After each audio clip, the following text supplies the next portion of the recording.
Movie की starting में हम सोफिया नाम की लड़की को देखते हैं जो अपने बॉयफ्रेंड नाचो के साथ इंटीमेट हो रही थी। वो दोनों साथ में लिव इन में रह रहे थे। वो दोनों करीब आते हैं और उसके बाद सोफिया अपनी इंटरव्यू के लिए चली जाती है। नाचो भी अपने जॉब पर अपने क्लाइंट्स को हैंडल करता है। नाचो रियल एस्टेट में काम करता था। सोफिया जिस इंटरव्यू के लिए गई थी वहां पर उसे सेक्रेटरी का जॉब करना था। ये सिटी के सबसे बड़ी कंपनी की ओनर बीट्रिस के सेक्रेटरी की जॉब थी। सोफिया बहुत ही इनसिक्योर फील कर रही थी क्योंकि उससे भी बहुत ही अच्छे कैंडिडेट्स वहां पर थे। उसकी एजुकेशन भी उतनी ज्यादा स्ट्रांग नहीं थी, पर फिर भी उसने अपने फेक डॉक्यूमेंट्स वहां पर दिए हुए थे। जब सोफिया का इंटरव्यू चल रहा था तभी उसी के बीच एक क्लाइंट का कॉल आता है। बीट्रिस ने उसे कहा कि इस क्लाइंट को तुम हैंडल करो। सोफिया ने जिस तरीके से उस क्लाइंट को हैंडल किया वो बहुत ही बेस्ट था। बीट्रिस इस बात से इम्प्रेस्ड हो जाती है और सोफिया को एज ए सेक्रेटरी जॉब मिल जाता है। इसके बाद सेलिब्रेट करने के लिए सोफिया और नाचो दोनों इंटीमेट होते हैं। सोफिया नाचो को बताती है कि ये जॉब मेरे लिए बहुत ही इंपॉर्टेंट है। जिसके अंडर वो काम करने वाली है वो एक सेल्फ मेड वुमन है। मुझे उनसे बहुत इंस्पिरेशन मिलती है। सोफिया बीट्रिस के सक्सेस से काफी अट्रैक्टेड थी। वो उसी टाइप के सक्सेस के लिए हार्ड वर्क करने के लिए रेडी थी।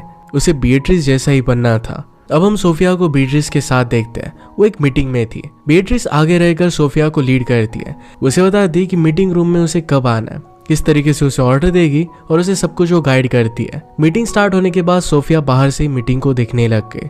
मीटिंग बहुत ही ज्यादा लॉन्ग चलती है। रात हो चुकी थी और सोफिया फिर वहीं पर सो जाती है। मीटिंग खत्म होने के बाद बीट्रिस सोफिया के पास आई।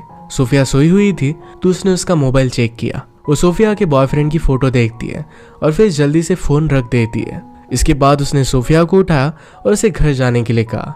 रात में बीट्रिस एक रैंडम एस्कॉर्ट को कॉल करती है और उसके साथ इंटीमेट होती है। उसकी एज अब ज्यादा हो गई थी और इसी वजह से वो एफर्ट्स नहीं डालना चाहती थी।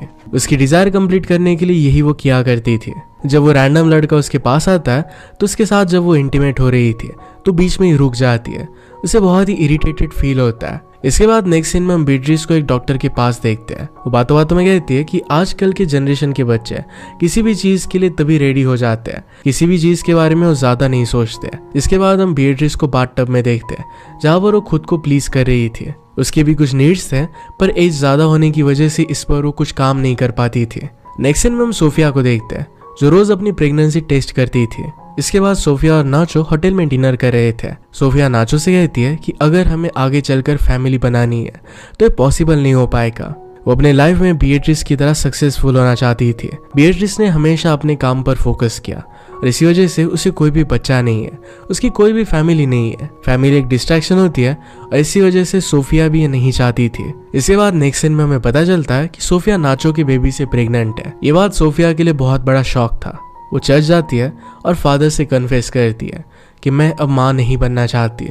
अपने अंदर पल रहे बच्चे को अबॉर्ट करने वाली थी। फादर ने सोफिया को समझाने की कोशिश की कि दुनिया में इससे बड़ा पाप नहीं हो सकता। सोफिया रोते हुए वहां से चली जाती है। नेक्स्ट सीन में बीट्रिस और सोफिया एक मीटिंग के लिए गए थे। वहां पर सोफिया बहुत ही अच्छी तरीके से बीट्रिस के क्लाइंट को हैंडल करती है। उसने बीट्रिस को भी बहुत ही अच्छी कंपनी दी। खुश होकर मीटिंग खत्म होने के बाद बीट्रिस सोफिया को अपनी कंपनी में एक परमानेंट जॉब ऑफर करती है। ये सुनकर सोफिया बहुत खुश हो गई थी। सोफिया फाइनली उस कंपनी का हिस्सा है और साथ में बीट्रिस की असिस्टेंट भी। उसे कंपनी में एक हायर पोस्ट दिला रही थी। इसके बाद सोफिया को एक कंपनी के एम्प्लॉय को फायर करना था। उस एम्प्लॉय के कॉन्ट्रैक्ट पर साइन करवाने का काम सोफिया का था। सोफिया उस एम्प्लॉय के पास गए। वो एक लेडी थी। सोफिया ने उससे कहा कि आपने 10 दिन हॉलीडे के लिए छुट्टी ली थी और इसी वजह से कंपनी ने आपको यहाँ से निकालने का फैसला लिया है। वो कहती कि मेरा रीजन वैलिड था। 10 दिन की हॉलीडे में बीमार थी इस वजह से लिया था। मेरे पास मेडिकल सर्टिफिकेट भी है। उस लेडी को बेबी हुआ था और इसी वजह से ये सब प्रॉब्लम आई थी। ये सब सुनने के बाद भी सोफिया उसकी बात नहीं मानती और फिर एम्प्लॉय को कंपनी छोड़कर जाना पड़ता है। यहाँ हमें पता चलता है कि बीट्रिस और उसकी कंपनीज के वैल्यूज में था कि अगर कोई भी एम्प्लॉय प्रेग्नेंट हो जाती है तो फिर वो अपने काम पर 100% फोकस नहीं कर पाएगी, कंपनी को आगे नहीं बढ़ा पाएगी और इसी वजह से जब भी एम्प्लॉयज प्रेग्नेंट हो जाती थी तो उन्हें फायर कर दिया जाता था। सोफिया उस एम्प्लॉय के कॉन्ट्रैक्ट पेपर साइन करवाने के बाद बीट्रिस की कैबिन में आती है। बीट्रिस सोफिया से कहती है कि जिन लोगों को बेबी हो जाता है वो अपने काम पर फोकस नहीं कर पाते। ऐसे लोग मेरी कंपनी के लिए यूजलेस है। ये सुनकर सोफिया रोने लग गई क्योंकि वो भी प्रेग्नेंट थी। रोते हुए सोफिया को वोमिटिंग हो गई। ये देखकर बीट्रिस समझ जाती है कि सोफिया भी प्रेग्नेंट है। सोफिया को रियलाइज हो गया था कि अब उसका जॉब चला जाएगा। अब सोफिया इस बेबी को अबॉर्ट करने वाली थी ताकि इस कंपनी में वो रह सके। अपने लाइफ में सक्सेस उसके लिए बहुत ही इंपॉर्टेंट था। ये सब बात वो बीट्रिस को बताती है। वो कहती कि प्लीज मुझे कंपनी से मत निकालो, वो कुछ भी कर सकती थी। बीएट्रिस सोफिया से पूछती है क्या तुम प्रेग्नेंट हो, इसके बारे में तुमने किसी को बताया हुआ है? सोफिया कहती कि सिर्फ आपको पता है, मैंने ये बात मेरी बॉयफ्रेंड या फिर फैमिली किसी को भी नहीं बताई। नेक्स्ट सीन में हम बीएट्रिस को अपने लॉयर के साथ देखते हैं। वो डिस्कस कर रही थी सरोगेसी किन किन चीजों में लीगल और इलीगल है। उसका फ्रेंड ये पूछने का उसका रीजन पूछता है। बीएट्रिस कहती है कि मैं माँ बनना चाहती हूँ पर मुझे शादी नहीं करनी। मेरी कंपनी में सोफिया नाम की एक एम्प्लॉई है, मेरी असिस्टेंट है और वो प्रेग्नेंट है। अपने जॉब छूट जाने के डर से वो बेबी को अबॉर्ट करवाना चाहती थी। अब उसी बेबी को मैं अडॉप्ट करना चाहती हूँ। बीएट्रिस के फ्रेंड्स उसे कॉन्ग्रेचुलेट करते हैं, उसे हेल्प करने का वादा करते हैं। बीएट्रिस भी सोफिया से बात करती है, कहती है कि मैं तुम्हारे बेबी को अडॉप्ट करना चाहती हूँ, इससे तुम्हें भी फायदा होगा और मैं भी माँ बन सकूंगी। सोफिया इस बारे में सोचने लग गई, पर इनिशियली उसे आइडिया सही नहीं लगता। उसे डर था कि उसे बाद में जॉब से निकाल दिया जाएगा। ऑलरेडी उसने ज्वाइन करने के वक्त अपने डॉक्यूमेंट्स फेक दिए थे। ये क्राइम था और इस वजह से उसे जेल में भी डाला जा सकता था। सोफिया फिर सोचती है कि अगर उसे लाइफ में आगे बढ़ना है तो उसे हार्ड डिसीजन लेने पड़ेंगे। फाइनली फिर वो बीएट्रिस को अपना बेबी देने के लिए रेडी होती है। बीएट्रिस सोफिया से कहती है कि प्रेगनेंसी के बचे हुए मंथ्स में तुम्हें मेरे साथ रहना पड़ेगा। वो चाहती थी कि सोफिया के प्रेग्नेंट होने की बात उसके अलावा किसी को भी नहीं पता चले। बीएट्रिस सोफिया के हर एक चीज का ध्यान रखना चाहती थी। वो चाहती थी कि सोफिया को प्रेगनेंसी के वक्त सभी चीजें मिले, उसकी अच्छे से केयर हो। इसके लिए अब सोफिया को अपने बॉयफ्रेंड को छोड़कर जहां पर भी बीएट्रिस कहेगी वहां पर 6 मंथ्स के लिए जाकर रहना पड़ेगा। सोफिया इस बात के लिए मान जाती है और सरोगेट मदर के एग्रीमेंट पर साइन करती है। ऑफिशियली वो सरोगेट मदर बन गई थी। सोफिया फिर नाचो से मिलने के लिए जाती है। उसे कहती है कि मुझे इस सिटी छोड़कर जरा दूर जाना पड़ेगा। 6 मंथ्स के लिए वो प्रोजेक्ट पर काम करेगी और उसके बाद वो वापस आएगी। उसे कहती है कि मुझे असिस्टेंट मैनेजर की पोस्ट मिली है और सैलरी भी डबल हो चुकी है। ऐसा एक्चुअल में भी होने वाला था। सोफिया को सरोगेट मदर बनने के लिए बहुत सारे पैसे मिलने वाले थे। कंपनी में भी उसे प्रमोशन मिल रहा था। इस डील से उसका बहुत फायदा था। नाचो को सोफिया की बात अच्छी नहीं लगती। वो नहीं चाहता था कि सोफिया उसे छोड़कर कहीं पर भी जाए। वो सोफिया को जाने के लिए मना करता है, पर सोफिया ने फाइनली उसे कन्विंस कर ही दिया। बीएट्रिस एक दिन सोफिया को शहर से बाहर काफी दूर जगह पर एक लग्जरियस घर पर लेकर जाती है। वहीं पर सोफिया रहने वाली थी। उस घर को देखकर सोफिया बहुत ही अमेज हो जाती है। घर में सोफिया को प्रेगनेंसी के वक्त जो भी लगेगा वो हर एक चीज थी। सोफिया के लिए बीएट्रिस ने एक प्राइवेट शेफ भी अपॉइंट किया था। सोफिया के लिए बेस्ट फूड क्या रहेगा ये सब डिसाइड कर वही सब उसके लिए वो कुक करने वाले थे। यहाँ पर स्विमिंग पूल, सोफिया की फेवरेट बुक्स, कॉस्मेटिक्स, उसे जो जो चीजें लगेगी ये सब कुछ वहाँ पर थी। इन सब चीजों की वजह से सोफिया के अर्लियर डेज वहाँ पर बहुत ही अच्छे से वो एंजॉय करती है। सोफिया का रूटीन कुछ इस तरीके से बन गया था। सुबह उठकर प्रेगनेंसी की एक्सरसाइज करनी थी। इसके बाद पूरे दिन सिर्फ आराम करना था। हर रात बीएट्रिस उसे उसकी तबीयत के बारे में पूछती थी, क्या सब कुछ ठीक है। ऐसे ही एक वीक सोफिया बहुत एंजॉय करती है। एक दिन जब वो अपना बुक रख रही थी तब उसने रियलाइज किया कि उसके कमरे में कैमरेज लगाए हुए हैं। इस बात से वो बहुत ही सरप्राइज हो जाती है क्योंकि हमेशा उसे रिकॉर्ड किया जा रहा था। रात में बीएट्रिस घर आने के बाद सोफिया उसे पूछती है, क्या तुम मुझ पर नजर रख रही हो? बीएट्रिस कहती है कि मैं ऐसा नहीं कर रही। सोफिया उसे कैमरेज के बारे में पूछती है। बीएट्रिस कहती है कि कैमरे सिर्फ सिक्योरिटी पर्पजेस के लिए है, तुम्हारी सिक्योरिटी मेरे लिए बहुत इंपॉर्टेंट है। सोफिया कहती कि इस तरीके से सर्विलेंस में मैं नहीं रह सकती। बीएट्रिस ने कहा कि मैं उन कैमरास को हटा दूंगी। फिर से सारी चीजें अब नॉर्मल हो गई थी। सोफिया की असिस्टेंट की पोजीशन पे कंपनी में दूसरी लेडी आ गई थी।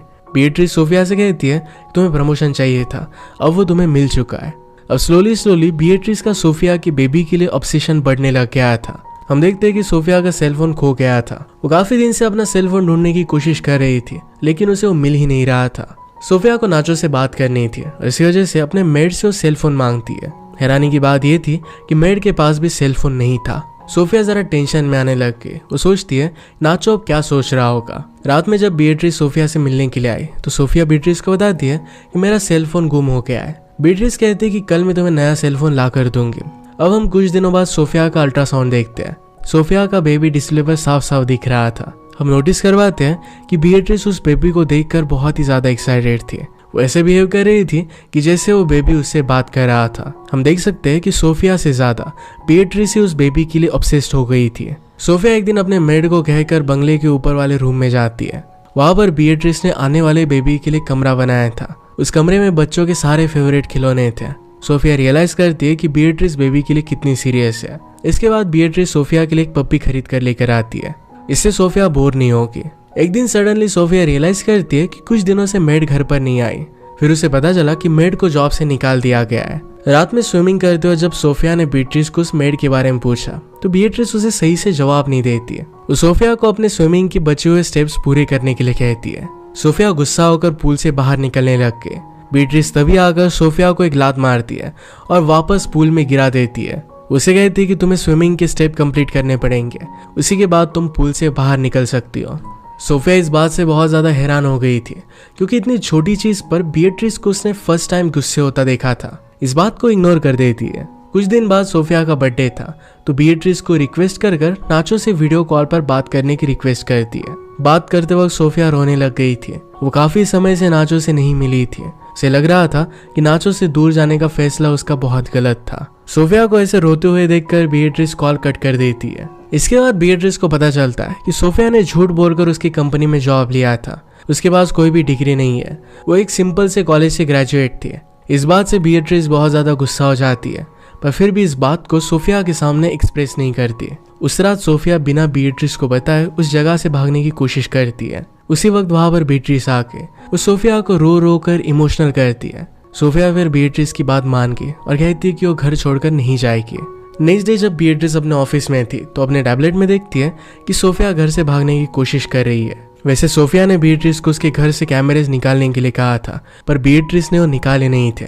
इस चीज से बीट्रिस बहुत ज्यादा टेंशन में आ जाती है क्योंकि वहां के फेंस में इलेक्ट्रिसिटी थी। सोफिया की इस बात के बारे में पता नहीं था। वो फेंस के पास गई और झटका लगकर वहीं पर नीचे गिर जाती है।